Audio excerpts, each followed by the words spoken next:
Hi, this is Ariel Live TV. Today we have a lot of guests and I'm so surprised because inside of this building is so hot.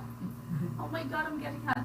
But anyway, today this wonderful lady that I'm about to introduce, she's been an attorney for 24 years in California and now she is based in Las Vegas running for Judge District 7, and we're going to find out exactly what's the job of being a judge. But anyway, Amy moved here in Las Vegas for what, five years? About right, 5 years from now? Well, I've lived in Las Vegas for a total of 12 years. 12 years. We lived here in 2002 for a couple of years, Mm-hmm. moved to Arizona, and then we've been back for 10 years. Wow. And you also become a protein judge, like some of my friends, Yes. Craig Bird, she's still a protein judge. Yes. And you also did the pro bono as a children's. Right. I still do that. You still do that until today. So you live here for 12 years, as I said. Yeah. You have 3 children. I do. I have 3 sons. They are 25, 20, and 18. So my youngest just graduated from high school here from Palo Verde a couple months ago. So everybody are growing. Yeah. So that's that. Everybody are growing. They're all grown right now. I'm becoming an empty nester, and I also became a grandma. I go by Mimi. Oh, I became a wow. Mimi in May. So my oldest son and his wife Congratulations. had their first baby, so I have a grandson as So well. someone is gonna bring you shoes, sandals, and take you to shopping, right? That's right. We are going to be besties. I already told him the word no does not exist in our relationship. He can have whatever he wants from Mimi. I know when I see you the last time on our Independence Day. That's Yes. so fun. I'm so So fun. sorry to Agnes. I'm sorry that she didn't make it. But another year, you know what I mean? Yes. Another year. Yes, Agnes has a bright future. She's amazing. She's a great prosecutor Yeah. and really serves our community. And we would be fortunate to have her on the bench. What inspired you to run as a judge? What's inspired? What inspires me? That's a great question. It's on a personal note, it's been a goal I've had for a long time to become a judge. And also, like I just mentioned, my youngest son just graduated from high school, and it's a time in my life where my life is changing, moving into a different season of being an empty nester, and my children having, of course, will always be a priority, but their needs are changing, so I have more time. I apologize. But also, I really do have a desire to serve the community, and I feel like, well, I know that from the platform of being a judge, I would have the opportunity to see all kinds of people in different situations in our community come into the court. I would love to be not just a judge who calls the calendar, does, of course, takes care of the judicial responsibilities that you have, but also be involved in the community in meaningful, impactful ways, being aware of resources available, helping be a connector in the community. If I see a need in a case, being able to call counsel to the bench and say, hey, it looks like your client might benefit from this organization in town. Here's some information. Go, just as a suggestion, So, but be that connector, being impactful. some of the judges also do communicate in the community, because I don't see much of the judges really doing a helping hand on the community. So I believe this is going to be the first. Anyway, being you as a judge, what exactly is your fighting for on Department 7? Well, okay, so I'm running for Las Vegas Justice Court Department 7. Right now, Department 7 has a general criminal calendar. Judge Bennett Herron is the sitting judge in that department. She has served our community for, I believe, 24 years, and she's retiring. So it's an open seat. Now, the assignment can change from time to time and either be a civil calendar of cases, civil disputes, money disputes up to $15,000, or a criminal calendar. And in the Justice Court, the criminal calendars are either general criminal calendars, which cover all kinds of cases from less serious misdemeanors all the way through murder cases. All criminal charges start in criminal cases start in the Justice Court. The felonies are heard in the Justice Court through a preliminary hearing or a grand jury indictment. And at that point, they're bound over to district court for trial or plea. Also in justice court, they divide up the criminal cases. There are 2 judges that handle exclusively domestic violence cases, and there's a DUI court as well. So, Let me ask you Yeah. about that DUI and domestic.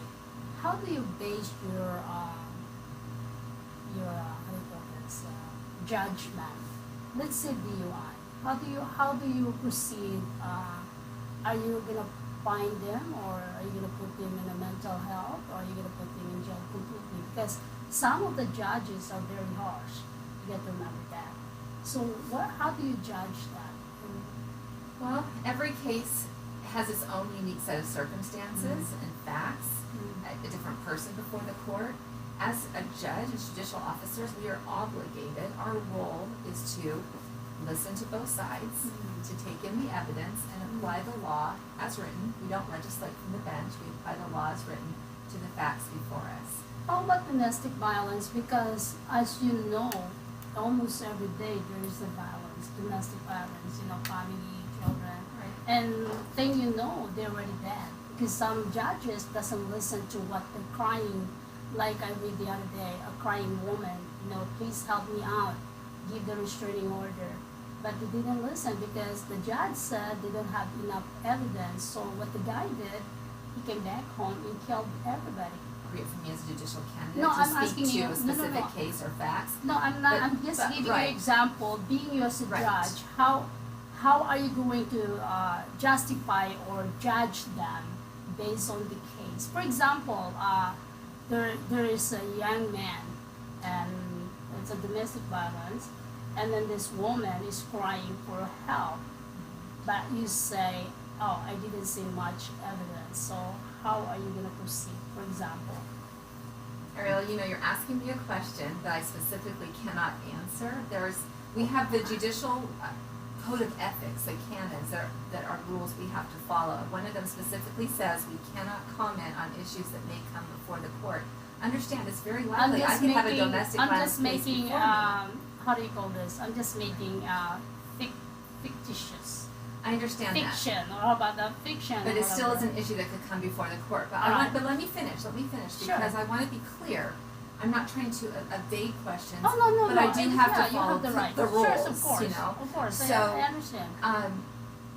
What I can say is that I sit as a judge pro tem. That is a substitute judge. I fill in for judges. I've done that here in the Las Vegas Justice Court. I did it for 3 years in Arizona.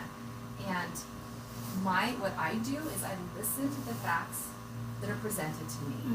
When I have to apply the law as written and in an impartial way, and I do the best I can with that. Judges are all human. We're not going to get it right every time. Of course, I understand But- that. I want to believe there's a victim in court presenting evidence that supports a finding for an order of protection, then it would be granted. The evidence is there and the law supports it, then that would happen. Well, you're a very intelligent judge. I mean, you can be a judge. I mean, I'm just, for me, we're live. A lot of Right. people watching, and shout out to the Philippines. I know they said they're gonna watch. I'm just asking this because so many judges that I help, running for their, office, and some of them are not so bright. Because sometimes I go attend, like former judge Richard Scotty. He's also part of our Diversity Chamber of Commerce. So I get to listen sometimes. Sure. I get to sit on the bench, Right. to listen. It's just so sad because sometimes some judge doesn't hear the crying on the other party. And then at the end of the day we come out like, why did she do that? Something like that. Right. There's Well, no judges justice. like everyone else, we're all different people with different personalities, different styles perhaps. My style is I listen to consider. Now they might not agree with the decision, but they'll at least feel heard and I definitely treat people respectfully. It's just who I am. I respect that. I think you're ready to become a judge. I mean, you have so much experience in 24 years, 30 I years do. now? I've been an attorney for 24 years, and to be clear, I have practiced in California, Arizona, and Nevada in those 24 years. So, and I have vast experience. For example, I have been a criminal prosecutor. I've also done some criminal defense. Right now I'm in a civil practice. I've represented clients literally in every area of law that justice court handles cases. Criminal, civil, evictions, traffic, small claims, orders of protection. I've represented and practiced law in those areas.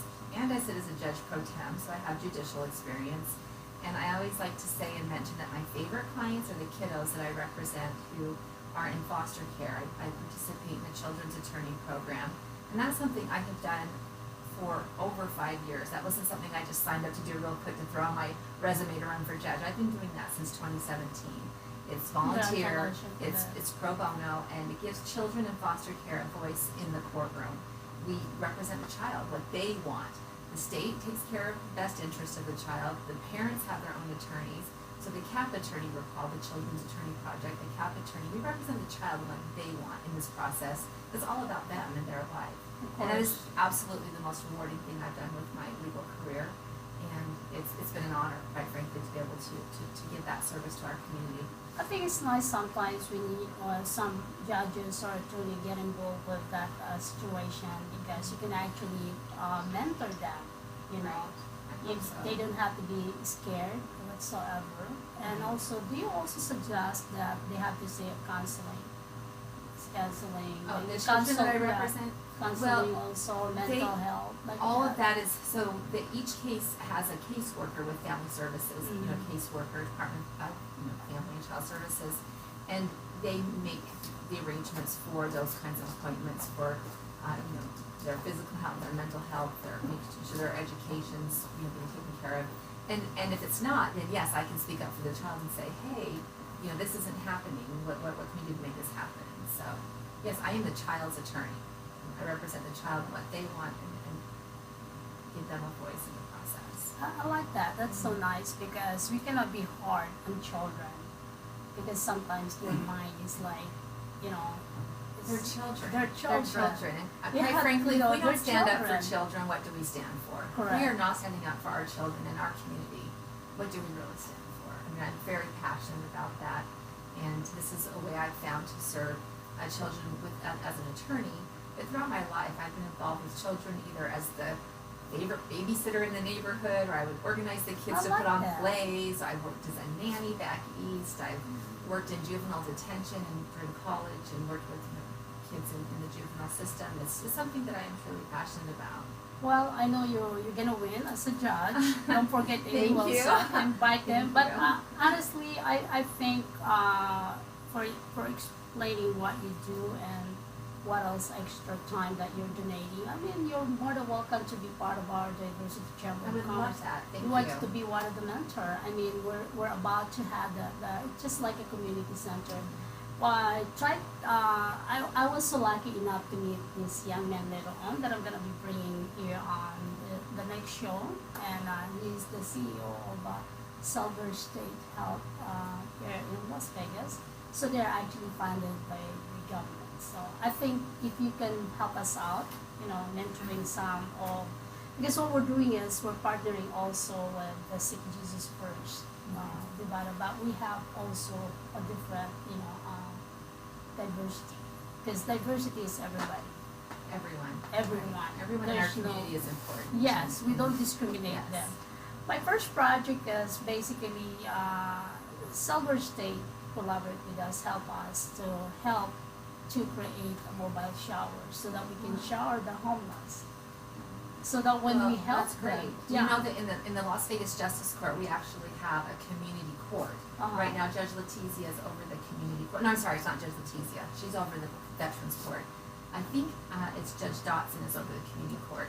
But it's to service homeless people that come into the system and they have their own court, and if their case qualifies they can go through that court, and I believe they have something like that where mobile showers and services come to the court to service that population, which is important. And like I mentioned, there's the Veterans Court. I'm really in favor of programs like that where it's appropriate in the appropriate cases to have a case go through a specialty court, we call them, where the issues that bring them to court in the first place are being addressed. Otherwise, it's just a revolving door with their criminal cases. So to really address the issues, whether it be the mental health, the homelessness situation. Veterans have a variety of issues that affect them. Let's get to the bottom, the root causes of the criminal activity or charges that are before the court, and help them so they don't come back and help them improve their lives. I am 100% in favor of programs like that. Join us, and I believe we can work together. Keep me in the loop. I'd love to. Yeah, okay. We have a meeting next month. We're preparing the meeting next month. So you we have can my number. You text me Yeah, the I details. call you. I'll text you. Where let are me you, know. I'll put Amy? on my calendar, and Yeah. you know, I'm trying to get around and be involved in this Sure, community sure. and meet as many people as I can. I mean, truly, being a judge, serving the public, it's public trust, and it's important to me that I connect with as many people in the community as I can. This is a nonpartisan position. Correct. We're to be impartial and fair and treat everyone respectfully and impartially.